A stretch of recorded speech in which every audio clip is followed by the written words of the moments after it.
हमारी ये यात्रा कल शुरू होनी थी और जो मोरबी में हादसा हुआ, जो दुर्घटना हुई, जो गुजरात सरकार की करप्शन और कमीशन का मॉडल जिसने उजागर किया और उसके चलते 150 से ज़्यादा लोगों की जान गई, हमने एक दिन उसको स्थगित किया और आज से इस यात्रा की शुरुआत कर रहे हैं। ऐसी 5 यात्राएं पूरे प्रदेश में चलेंगी। ये दक्षिणी यात्रा का एक छोर है और हम लोग का सौभाग्य है कि जम्बूसर में हम लोग आपसे इस पर मुखातिब हो रहे हैं, इस पर बात करने के लिए आए हैं। मुझे लगता है गुजरात का चुनाव एक बहुत निर्णायक चुनाव होगा, न सिर्फ गुजरात के राज्य के लिए बल्कि इस देश की दिशा और दशा राजनीति की डिसाइड करने के लिए भी। और इसीलिए कांग्रेस पार्टी पूरे दमखम से और हर तरह की तैयारी से ये चुनाव लड़ रही है। हम लोग जनता के मुद्दों पर बात कर रहे हैं, चाहे वो बेरोजगारी का मुद्दा हो, महंगाई का मुद्दा हो, चाहे वो मुद्दा हो एक फर्जी खोखले मॉडल को दिखाकर लोगों को ठगने का, किसानों का, युवाओं की अपेक्षाओं का मुद्दा हो। और इन्हीं मुद्दों को लेकर हम जनता के बीच में हैं। गुजरात में भी बीच में है, कन्याकुमारी से कश्मीर तक हमारे लीडर राहुल गांधी जी जो चल रहे हैं वो भी जनता से इन्हीं मुद्दों पर बात करते हैं, इन्हीं मुद्दों पर चर्चा करते हैं।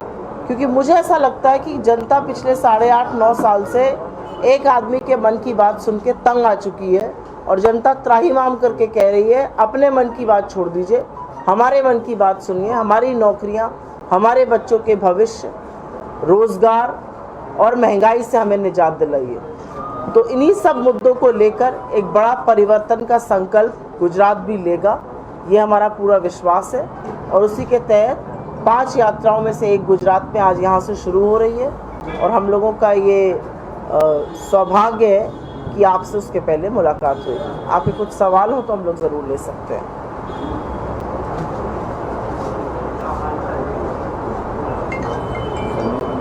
और अगर ना हो तो मैं मोरबी पर डिटेल में थोड़ा और बोलना चाहूँगी।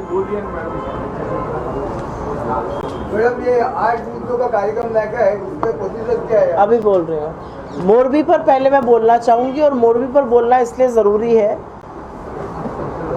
क्योंकि एक पुल जो कि म्यूनिसिपैलिटी की प्रॉपर्टी था वो एक प्राइवेट कंपनी को दे दिया गया।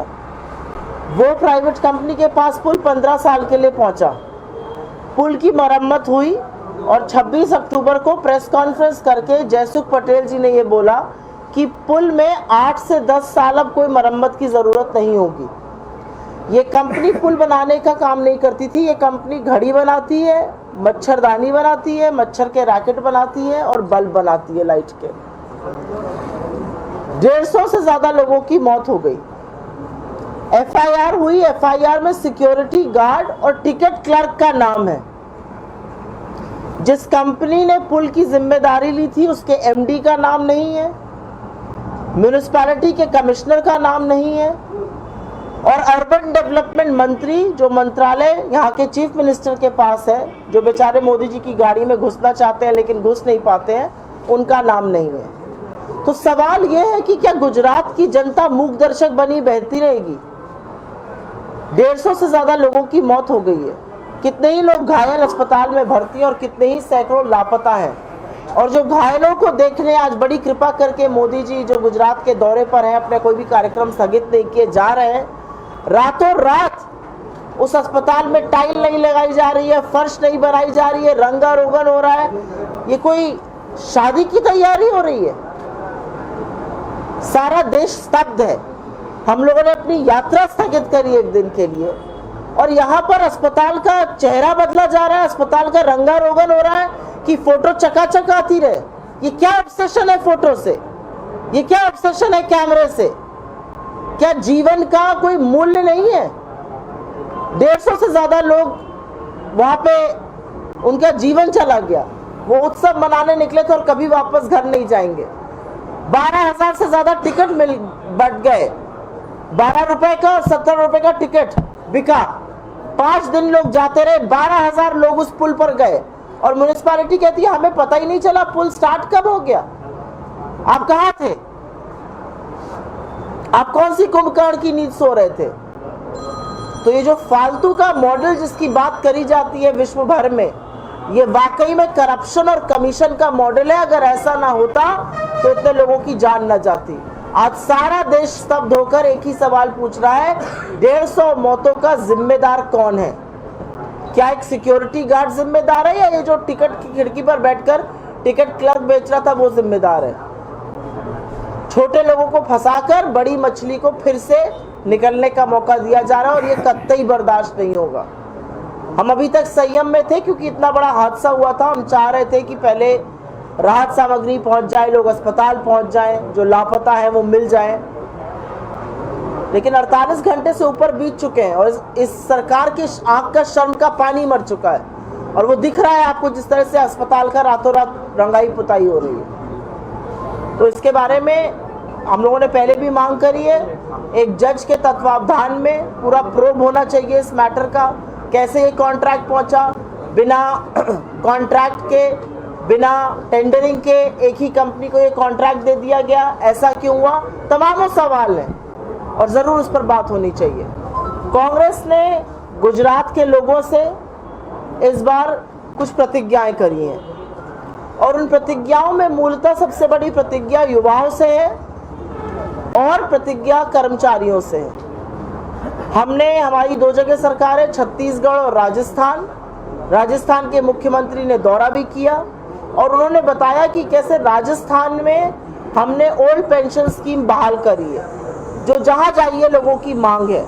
तो हमने गुजरात से ये वादा किया है कि गुजरात के लोग स्ट्राइक पर हैं, गुजरात के कर्मचारी हड़ताल पे बैठे हैं। हमारी सरकार बनेगी, हम ओल्ड पेंशन स्कीम बहाल करेंगे। हमारी सरकार बनेगी, हम पक्की नौकरी का वादा करते हैं। जिस तरह से चिरंजीवी योजना के तहत किसी भी तरह का इलाज राजस्थान की सरकार मुफ्त करती है सरकारी अस्पतालों में 10 लाख तक का, वैसी ही स्कीम हम गुजरात में लॉन्च करेंगे। और मुझे लगता है मूलतः लोगों के जीवन के यही मुद्दे हैं और इन्हीं मुद्दों से लोग परेशान होकर जूझ रहे हैं और इन मुद्दों का समाधान होना चाहिए।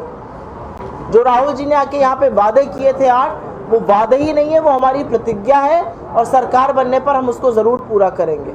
बहरूपियों से गुजरात को इस बार सावधान रहना है और गुजरात को देश का जो परिवर्तन की कड़ी है उसमें अग्रिम भूमिका निभानी है।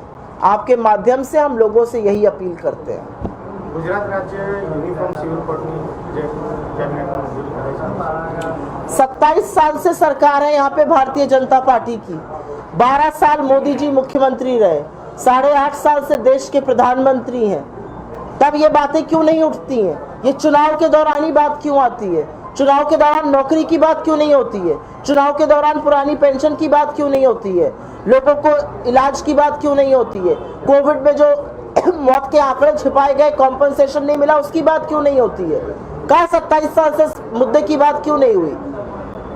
आप सुप्रीम कोर्ट में पिटीशन पर दूसरा स्टैंड लेते हैं, गुजरात में आकर कुछ और कहते हैं। ये दोगलापन नहीं चल सकता इन चीजों पर। एक स्टैंड लीजिए, आपका इस मुद्दे पर देश के सामने क्या स्टैंड है वो लेकर दिखाइए पहले। कोई और सवाल अगर आपका हो तो ठीक है।